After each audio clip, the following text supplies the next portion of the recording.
Good afternoon, everyone. I am not Alice Yu. I'm actually Greta Hansen, the Chief Assistant County Counsel for Santa Clara County, and I'm going to introduce this interactive demonstration of a data infrastructure that was built to support a project related to homelessness here in Santa Clara County.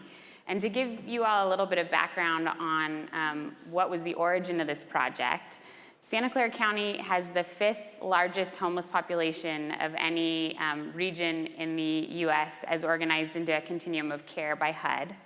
And according to our 2014 point-in-time count of homeless individuals in this county, we had approximately 6,500 individuals on any given night living in the state. And amongst that 6,500, more than 2,000 were chronically homeless. And some of you may be familiar with the definition of chronic homelessness, but it's a term used to describe individuals who've been homeless for years at a time, either permanently or episodically, who have a serious health condition that's contributing to their lack of housing. And amongst our chronically homeless population, we saw a pretty wide distribution in terms of the service utilization for this cohort. We, by brute force, pulled together a bunch of disparate data sets and did a pretty rough cut of how much money we were spending on some of the highest need individuals in our community. And we found that similar to the insight that Fraser had, that we were doing a very terrible job of serving a certain cohort of these chronically homeless individuals, and we were spending an unbelievable amount of money to serve them poorly. We were in fact spending approximately $300 million each year poorly serving these individuals, and this insight really led us to say, how can we take a pretty radically different approach to delivering services to these individuals, and how can we also try and structure our service delivery in a way that really focuses on identifying these individuals, incentivizing our service providers in a way that's going to yield maximum wellness for these folks, and also allow the county to most efficiently use our resources, given that they're very finite. Moving down that path required us to do something that we really hadn't done well. We, like most counties, collect an unbelievable amount of data on individuals that just sits siloed, whether it's criminal justice data, health data, data on shelter utilization. It's all there. It all pertains to the same cohort of individuals, but we're not matching it up, and we're not utilizing the data to generate the type of insights that can lead to more efficient, effective service delivery. And of course, there's a lot of good reasons why we don't merge those data sets. These are incredibly private, intimate details about people's lives. They can be misused if they're not thoughtfully handled. And as the person who was for many years our behavioral health department's general counsel, winding one's way through the myriad of privacy laws and coming up with a technical solution that adheres to all of them is also just tremendously, tremendously challenging. So the outcome of our work is something that we named Project Welcome Home, which you're going to learn a lot more about in a moment. But it's a project through which we will be and are serving 150 to 200 chronically homeless individuals over a 6-year period. We have developed, in partnership with Palantir Technologies, the data infrastructure necessary to really home in on those highest cost utilizers who are both the most needy, are getting the worst care right now, and can really allow us to transform what's a very inefficient use of taxpayer dollars towards a very efficient use that also brings about tremendous improvements in wellness. Because when we talk about highest users and high utilization, those dollars represent tremendous human suffering. And as I think was talked about a bit in the prior lightning discussion, I think we really need to recognize that utilization is actually a function of tremendous suffering when we're talking about this population.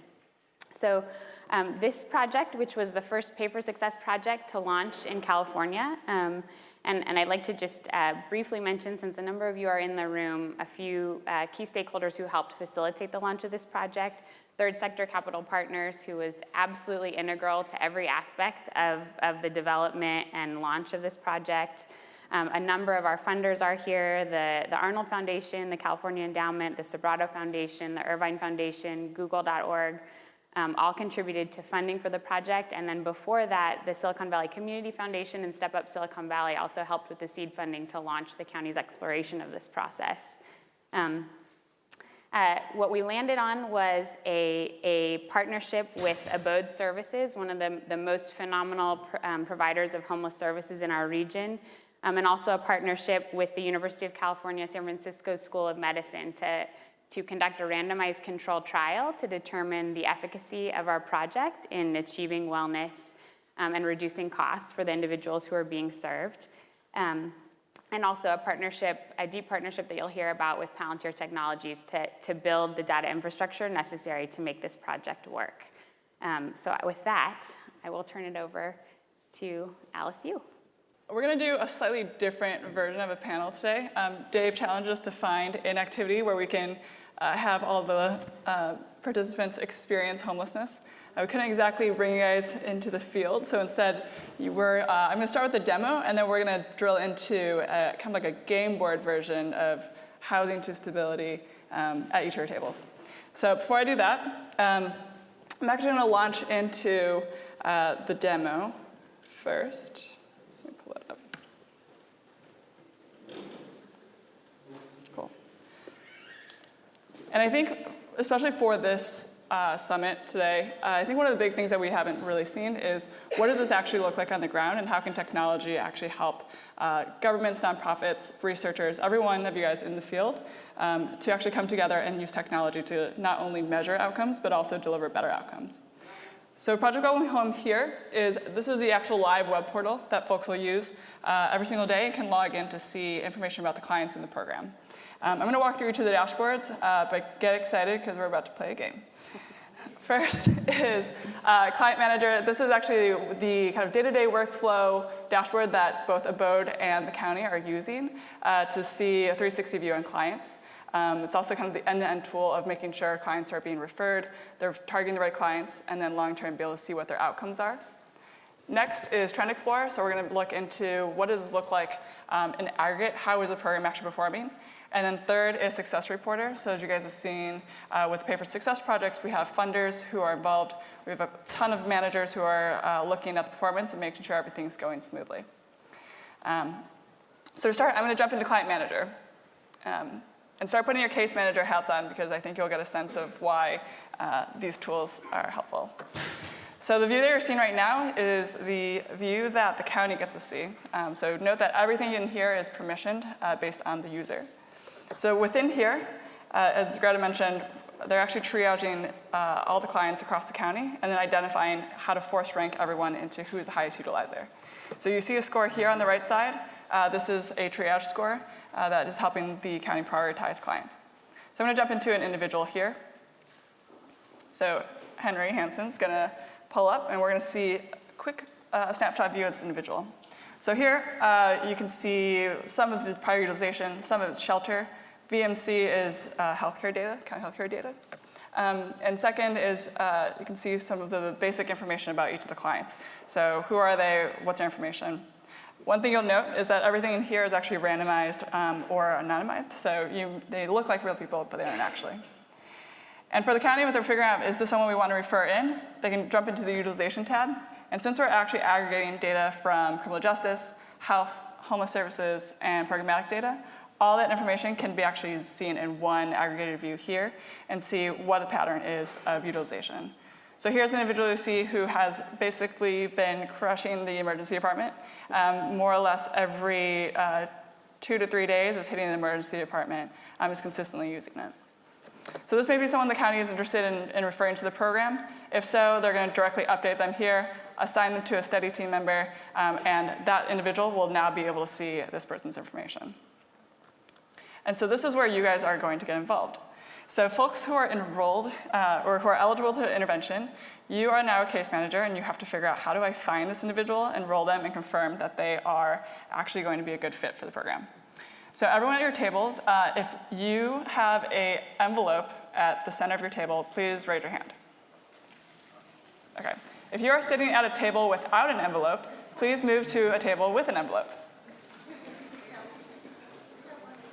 choose wisely because they're your case manager team.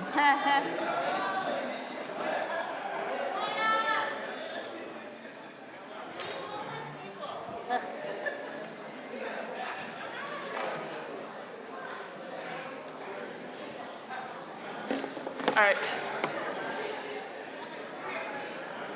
All right, so at everyone's table, you guys should also designate a person to open the envelope. And you'll see 2 sheets of paper, 1 dice, and a penny. You guys can keep the penny at the end. This is a poverty conference. All right, so if you guys will see, the first one is a piece of paper. It's going to look like this life timeline here. And you'll also have a second sheet that looks like this, which is instructions on how you're going to move to stability. All right, next activity, everyone at your table, point your finger up into the air. Everyone point your finger up in there. All right, when I count to 3, everyone point to one person who's holding a pen. 1, 2, 3. At your own table. Okay, this person is now selected as your documenter who's going to track your life timelines. Congratulations. Alice, do the expanded view. Oh. That's fine. Okay, great. So you guys are actually going to be case managers working with your clients, and you're going to move them through the 3 main stages to stability. Even though some of your tables have 10 people, some have 4, it's okay. There's only 1 dice, and there's only 1 person. So the 3 stages is first enrollment. Then it's going to be housing search. So it's Bay Area projects. Imagine how hard it is I can't even find housing, so let alone finding housing anywhere in the Bay Area. And lastly is rolling the die for housing stability. So to get you guys started, we're going to get everyone enrolled in the project first. So your documenters have your life timelines with you guys. Or with you all. Cool, great, you guys have it. Second, you all should designate an individual to be the expert coin flipper to decide amongst yourselves. And what you're going to do is document every time a flip or a die is rolled. Your job is to record what that stage is with the symbol that is on your key. So we're going to do enrollment together. Whoever is the coin flipper, please flip until you get a heads, and every time you flip, have the documenter record down what just happened. Sorry? Yeah, 1 month went by. 1 month has passed.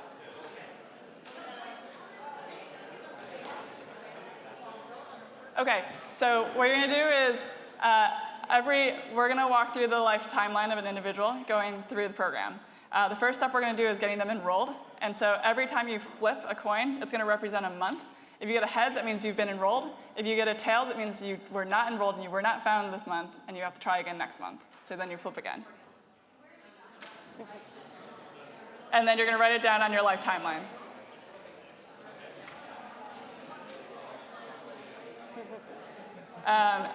Once you're done, raise your hands. All right. It seems like the teams with less than 5 people are faster. So on the sheet, every time you flip it, if you get a tails, write an X. If you get a heads, then write an E. And once you get an E, stop. Yeah.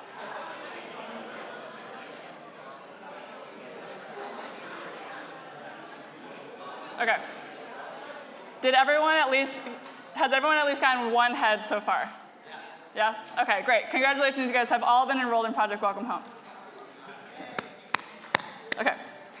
So next is going to be 2 steps. You guys are now on your own. You guys have to go find housing. So keep flipping your coins until you get your first heads. Then you're housed. And once you're housed, you're now going to roll the dice. And that's going to be every single month, you're going to determine what status you got. So there's different states you could have. First is if you get a gold star. So 4 out of the 6 sides have gold stars. That means you have been stably housed. If you get a red star, that means you had a housing interruption, which means you're either in jail or in shelter that month. Write down an I on your sheet. And if you get a blue, that means you had a housing break. And what that means is not only do you have to put an X on that month for having a housing break, but now you have to flip it back in again to go back into the housing search. So now you're going to go through all 6 years. All right, I'm gonna give you guys 2 minutes to do this.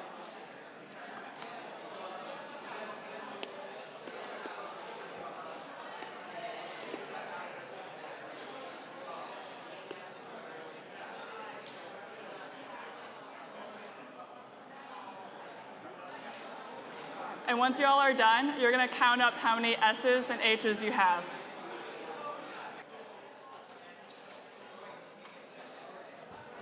OK, we're going to pause there.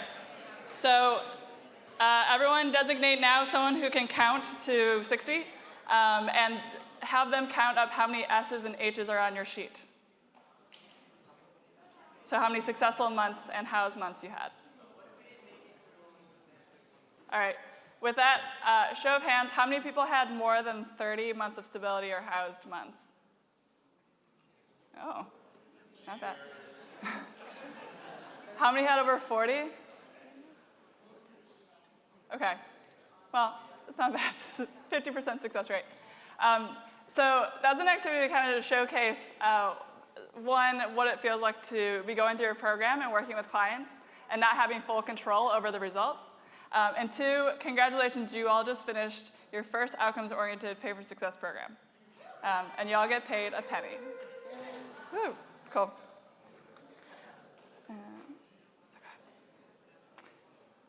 So now let's look at what this looks like for clients who are actually housed. So I'm going to flip back into the demo. So here I'm looking at people who are enrolled, and what we can do is see data about them. And so each of you guys created a unique client trajectory. Now, we can show it on the view of one individual, which you all were lucky enough to count up. But now imagine having to do this for 200 people and for the next 6 years. And more importantly, that you don't actually know when they're in jail, how long they're there for, if they're in shelter, which shelter they're at, and more importantly, whether or not they're actually stably housed. So this is a view that becomes a lot more relevant, I think, as you think about that. We're able to look at utilization across the board for each of these clients. If you look at this chart that I'm circling here, this is a chart of an individual of their utilization prior to housing. And that point of housing is this red line here. And then you can see how much that dramatically drops off once they've been housed. So anything from shelter utilization to lower healthcare utilization, that is the impact of housing that you can now track on an individual level. In terms of finding homeless people, I'm going to showcase some of these tools, but Michelle's going to come up here and talk more about how they actually use this on the ground. Imagine how you would actually find a homeless person if I gave you their name. Just think about it for a couple seconds. It's pretty difficult.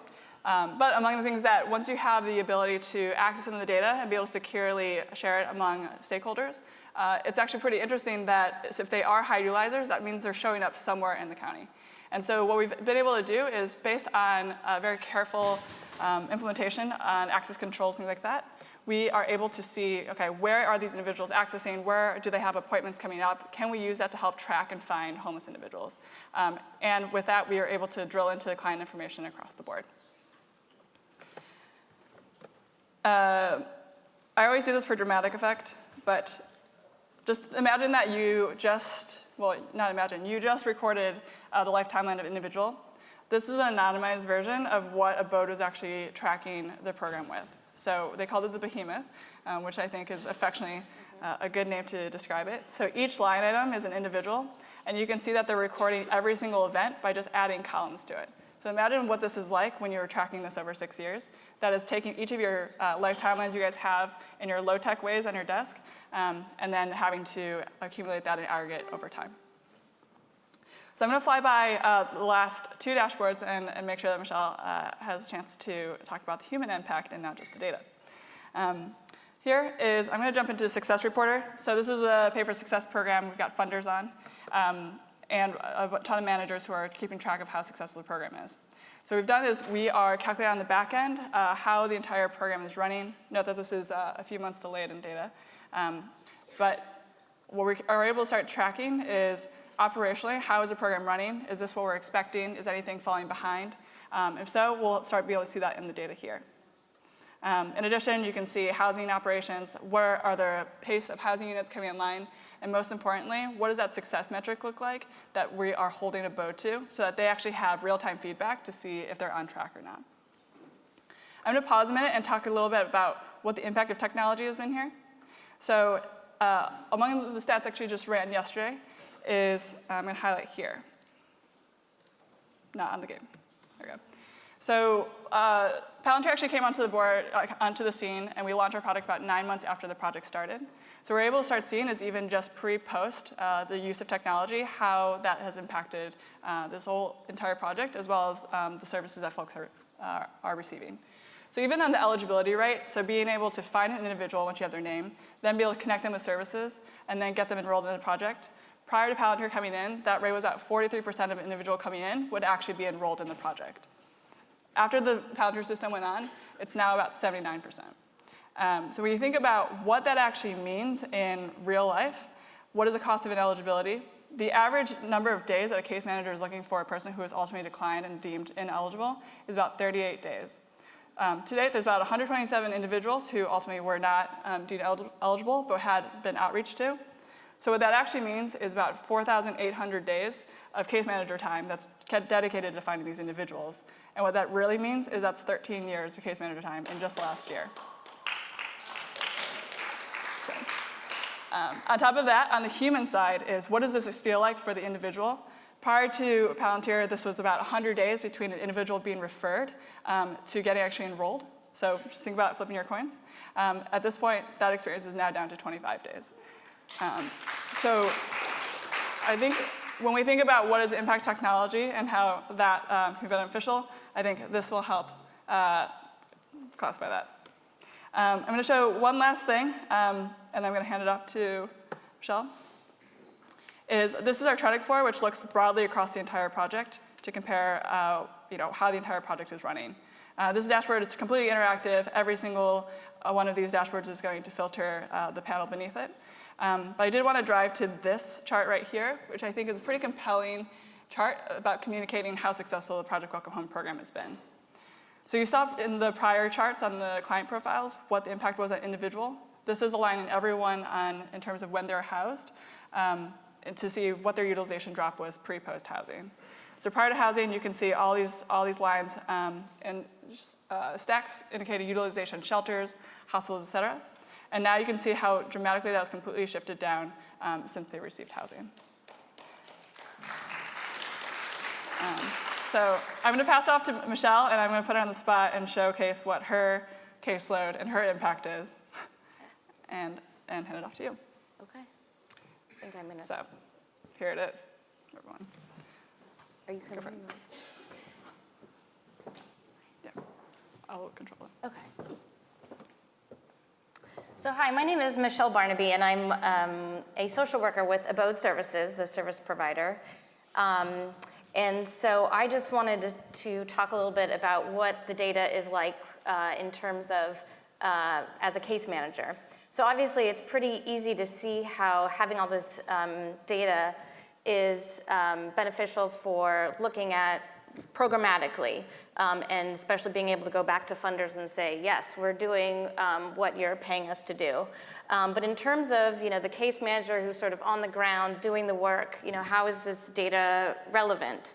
So I can tell you I've been doing this work for about a decade and worked for a very similar program in a different county. And it was the same sort of program where we identified the highest utilizers of the county's resources. And so we didn't have an agency like Palantir to help us collect that data. So our data collection basically looked like waiting until the clients approached us and said, hey, I went to the hospital. And that conversation would go a little bit like this. I went to the hospital. Oh, which hospital? The one downtown. Well, which one? Well, when did you go? Last week. Was it Thursday, Friday? Okay, so not a lot of accurate data coming in, and obviously it could have been 2 weeks ago that they went to the hospital, so it's not really time sensitive, it's not really relevant. And it was literally the data would then go to the one person on the team who was actually good with an Excel spreadsheet, and she would enter that into the spreadsheet. So again, it was useful for being able to go back to our funders to say, hey, we're doing a great job, look at the decrease in utilization. But in terms of the case managers, we couldn't really use that information. It wasn't really relevant to us. So then fast forward to the data that we're getting through the database that Palantir has created for us. I wanted to talk a little bit about, kind of do a case study with one of my clients to kind of show how having this data so easily accessible is relevant to the social workers. So I have this client, and I can't remember what we've decided to call her. Call her Marilyn. So Marilyn came to us, Julie. Okay, so Julie came to us. She is in her 50s. She has a lot of chronic health issues. She has mental health issues. She has substance abuse issues. Again, chronically homeless. So a lot of challenges. So in the 2 years prior to being enrolled in our program, she had over 260 hospital visits in that 2-year period. So let me just repeat that, 260 ER visits. So when she got enrolled in our program, we were able to house her relatively quickly in one of our permanent supportive housing sites that is independent living. Wow, I've got a minute left. Okay, I'm gonna do this really quickly. So what happened was that even though we got her housed, she continued to go to the ER because just because we had put her in housing didn't mean that all of those other issues vanished. So what was really helpful was, as the case manager, I could go to knock on her door and she wasn't there. Well, she didn't have a phone, I couldn't call her, I didn't know where she was. So I would be checking this database and her name would pop up, she was in the ER. So I would jump in my car and I would drive down to the hospital. Or I would call and I remember one time they said, well, she just got discharged about an hour ago. So I drove down there and checked out all of her usual haunts by the hospital, the McDonald's and the Taco Bell, to kind of continue that engagement in services. And so what happened is that we noticed that she was continuing to go to the hospital. And do you have that one screenshot that has the hospitals? Yep. Yes. So you'll notice the technical term, the big white gap, to the right when she was enrolled. Yeah, right there. So we noticed that before she got enrolled, there was a period she wasn't going to the hospital. That was when she was in a skilled nursing facility. So what we realized is that, okay, even though she's in permanent supportive housing, she needs a higher level of care. So we were able to move her into a board and care, and that's when you'll notice the other big white spot on the right, so now she really is stably housed and getting the services that she needs. So because we have this data accessible to us, we were able to kind of look at the trends and make really relevant interventions to make sure that our clients are supported. So it really is very helpful for us as social workers to be able to access this data so readily. So I know my time is up, so hopefully that was helpful.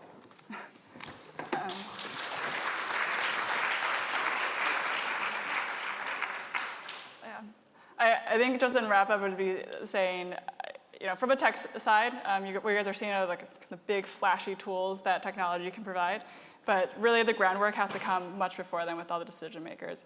So first is, we wouldn't have been able to come to the county if the county wasn't already both data oriented and outcome oriented, nor if they're able to bring in kind of third sector to come in here to do advisory on what a pay for success contract could look like, and then ultimately all the community funders to come in here and actually fund an actual project to be launched and to measure the outcomes. So thank you all.